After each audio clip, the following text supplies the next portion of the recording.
You're standing in the atrium of Publius Clodius Pulcher's house on the morning of December 4th, 62 BCE, and the air smells of wine, incense, and something else. The metallic tang of political calculation. The women surrounding you are preparing for the Bona Dea ritual, Rome's most sacred all-female religious ceremony, and you're about to witness not a scandal of sexual transgression, but something far more dangerous. The moment when Roman religious authority became a weapon for destroying political enemies. What history remembers as a story about a man sneaking into women's religious rites in drag is actually a forensic case study in how institutions weaponize the concept of purification to justify systematic violence. I'm about to reveal the evidence that transforms this from a salacious anecdote into a blueprint for understanding how power structures manufacture moral panics to eliminate threats. This isn't the version Cicero wanted you to believe. This is what the physical evidence, the legal documents, and the archaeological record actually prove happened. Before we examine how this scandal destroyed lives and reshaped Roman politics, you need to understand what the Bona Dea ritual actually was. Because everything you think you know is filtered through accounts written by men who were legally prohibited from witnessing it and politically motivated to misrepresent it. The Bona Dea ceremony was conducted annually in the home of a senior magistrate, attended exclusively by aristocratic Roman women and overseen by the Vestal Virgins. No men were permitted, not servants, not family members, not even artistic representations of male figures. Statues were covered, male animals were excluded. The ritual space was transformed into a zone of absolute female religious authority, and this terrified Rome's male elite in ways they rarely articulated openly. Here's what we can reconstruct from archaeological evidence and comparative religious practice. The ceremony involved wine, called milk, in ritual language to circumvent religious prohibitions against women drinking. It included music, dancing, and the sacrifice of a sow. The sanctuary was decorated with vine leaves and flowers, and the prayers, the actual content of what was said and requested, were never recorded by anyone outside the ceremony because the secrecy wasn't incidental. It was constitutional. This was one of the only spaces in Roman society where women exercised religious authority independent of male oversight, where patrician women and Vestal Virgins made decisions about ritual purity that even the Pontifex Maximus couldn't overrule. Now understand what Clodius allegedly did. According to Cicero and other hostile sources, he disguised himself as a female musician and infiltrated the ceremony being held at Julius Caesar's house. Caesar was Pontifex Maximus that year, and his wife Pompeia was hosting. Clodius was supposedly discovered when his voice gave him away, triggering a massive scandal about the pollution of sacred rites. The Senate investigated. Religious authorities declared the ritual void and demanded purification ceremonies. Clodius was prosecuted for sacrilege, and the political aftershocks destabilized the Republic for years. But here's where the forensic evidence starts dismantling the traditional narrative. First, the timeline doesn't work.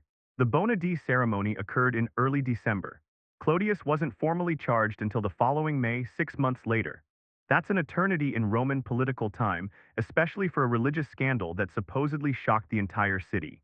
If this was genuinely about religious pollution, the response would have been immediate. Religious offenses in Rome triggered instant political action because they threatened the Pax Deorum, the peace with the gods that guaranteed Rome's success.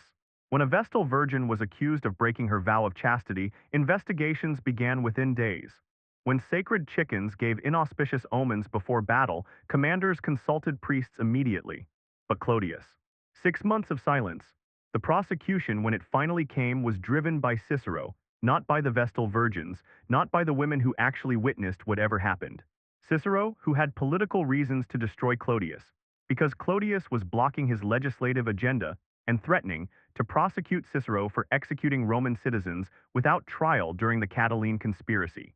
Read Cicero's letters from this period, and you'll find him openly strategizing about how to use the Bona Dea incident to eliminate a political enemy. He's not expressing religious outrage. He's calculating how to deploy religious charges as weapons. Here's the forensic detail that exposes the machinery of the scandal. The trial record, preserved in fragments, shows that the prosecution's case rested almost entirely on the testimony of slaves who were interrogated under torture, which was standard Roman legal procedure, but which also meant their testimony was shaped by whoever controlled the interrogation. And who supervised the interrogation? Cicero's political allies. The slaves testified that Clodius had been in the house during the ceremony, but they couldn't agree on what he was wearing, how he entered, or what he did once inside. Their accounts contradicted each other on basic factual details. Under any reasonable evidentiary standard, this testimony would be worthless. But religious trials in Rome didn't operate under reasonable evidentiary standards. They operated under political necessity. The women who actually attended the ceremony, the Vestal Virgins who oversaw it, Pompeia in whose house it occurred, none of them testified publicly. Roman law didn't permit aristocratic women to give testimony in open court except in extraordinary circumstances, and the prosecution carefully avoided creating those circumstances. Instead, the case was built on second-hand accounts from slaves, insinuations from Cicero, and the testimony of men who, by definition, weren't present and couldn't have witnessed anything. This wasn't a trial about what actually happened. It was a performance designed to destroy Clodius politically while reinforcing male authority over female religious practice. Now examine what happened to the women involved. Pompeia, Caesar's wife, was divorced immediately, not because anyone accused her of complicity, but because, as Caesar famously declared, Caesar's wife must be above suspicion. Read that phrase carefully. It's not about Pompeia's actual conduct. It's about perception, about Caesar's political reputation. Pompeia's life was destroyed to protect Caesar's image. She disappears from the historical record after the divorce, her fate considered so unimportant that no source bothers to track it. She was collateral damage in a scandal that was never really about her. The Vestal Virgins who conducted the ceremony faced interrogation about their ritual practices, questions about what they said, what they did, what sacred formulas they used. These were secrets protected by religious law, disclosures punishable by death, yet they were compelled to answer or face accusations of obstructing the investigation. The pollution narrative created a framework where the victims of institutional violation, the women whose religious ceremony was disrupted, became suspects whose sacred knowledge had to be extracted and examined by male authorities. The purification ritual that followed wasn't about restoring sanctity. It was about reasserting control. Here's where the evidence becomes undeniable about what this scandal actually accomplished. After the Bona Dea affair, there are no more detailed descriptions of the ceremony in contemporary sources. None. The ritual continued, but it moved further underground, became more secretive, and the aristocratic women who participated became more cautious about any practice that might be interpreted as transgressive. The scandal didn't protect Roman religion. It weaponized religious law to surveil and control one of the few spaces where elite women exercised independent authority. And Clodius, he was acquitted. The jury, despite enormous political pressure, voted to clear him of sacrilege charges, but the trial accomplished its purpose anyway. Clodius was forced to spend enormous sums defending himself. His political capital was depleted, and his reputation was permanently damaged. More importantly, the scandal established a precedent. Female religious authority could be overridden anytime male political interests required it. The concept of sacred female space, of ritual practices beyond male jurisdiction, was subordinated to senatorial oversight. The forensic truth of Roman purification rituals is this: they weren't about restoring religious harmony. They were mechanisms for inscribing institutional control onto bodies and spaces that had asserted independence. When the Senate ordered purification ceremonies after the Bona Dea scandal, what they were purifying wasn't the pollution of sacred space. It was the threat of female autonomy. The rituals involved sacrifices, prayers, and elaborate ceremonies conducted by male priests that literally overwrote the original female-directed ritual with male religious authority. Examine the legal architecture that emerged from this scandal. Subsequent Roman legislation expanded senatorial oversight of religious colleges, increased penalties for religious offenses, and created new categories of sacrilege specifically targeting rituals conducted in private homes. These laws weren't about protecting religion. They were about extending state power into domestic spaces, about ensuring that no religious practice occurred beyond the reach of male political authority. The Bona Dea scandal provided the justification for a systematic expansion of institutional control. And the women who practiced traditional religion, they adapted by becoming invisible. Later sources mention the Bona Dea ceremony only in passing, describe it in the vaguest terms, and emphasize that it's conducted with proper male supervision. The ritual survived, but its meaning was transformed. What had been an assertion of female religious authority became a carefully monitored exception, permitted only because it could be contained and controlled. Here's what the archaeological evidence reveals about the aftermath. Domestic shrines in aristocratic Roman houses from the late Republic increasingly incorporate architectural features that allow observation from adjacent rooms. The religious spaces become less isolated, more integrated into the public areas of the house. This isn't accidental.